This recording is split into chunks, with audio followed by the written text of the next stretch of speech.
Le secret du vieux moulin. Chapitre 3. La rencontre avec Léa. Auteur, Éric Benoît. Le soleil couchant embrasait le ciel de nuances d'orange et de rouge, projetant des ombres dansantes sur les murs de pierre du vieux moulin.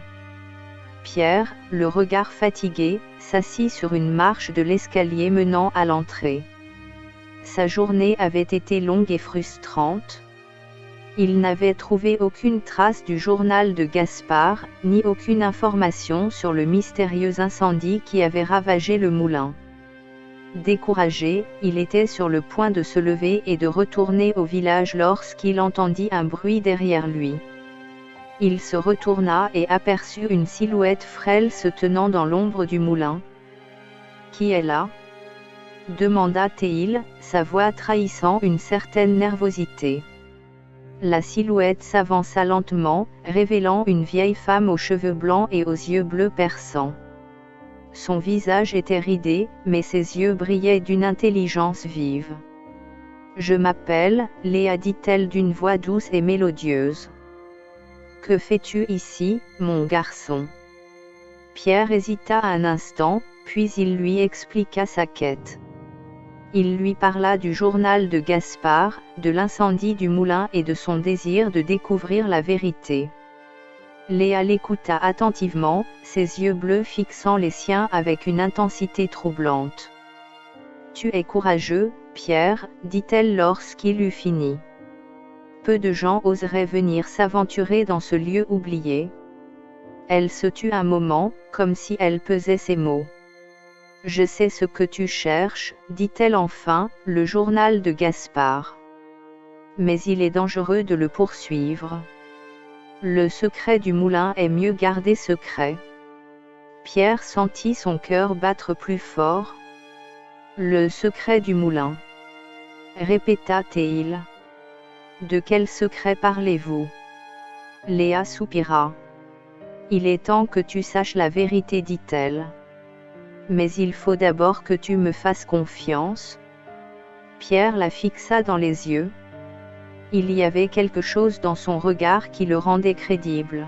« Je vous fais confiance, dit-il. » Léa hocha la tête. « Viens avec moi, dit-elle. Il y a un endroit où nous pouvons parler sans être dérangés. » Elle le conduisit à l'intérieur du moulin, dans une petite pièce située à l'arrière. La pièce était sombre et poussiéreuse, meublée d'une simple table et de 2 chaises. « Assieds-toi, dit Léa. Je vais te raconter une histoire. » Elle s'assit en face de lui et commença à lui parler du passé de Gaspard, de sa famille et de la tragédie qui l'avait marqué.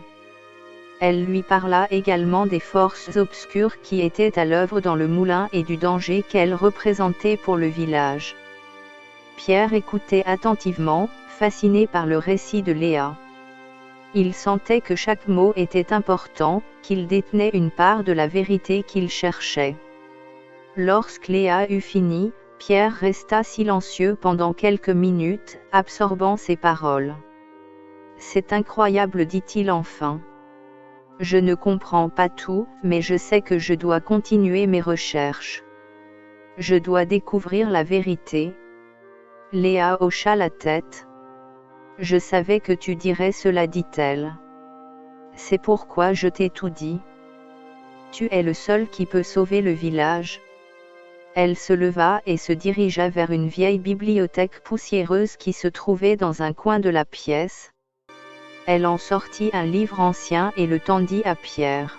« C'est le journal de Gaspard, dit-elle. Il te dira tout ce que tu dois savoir. » Pierre prit le livre avec des mains tremblantes. Il ouvrit la couverture et commença à lire. Les mots de Gaspard le transportèrent dans un autre temps, un temps de douleur et de tragédie, mais aussi d'espoir et de courage. Il lut pendant des heures, absorbé par l'histoire du meunier et de son combat contre les forces obscures. Lorsque le soleil se leva, Pierre referma le journal. Il se sentait différent, changé. Il savait désormais ce qu'il devait faire. « Merci, Léa, dit-il. Vous m'avez beaucoup aidé,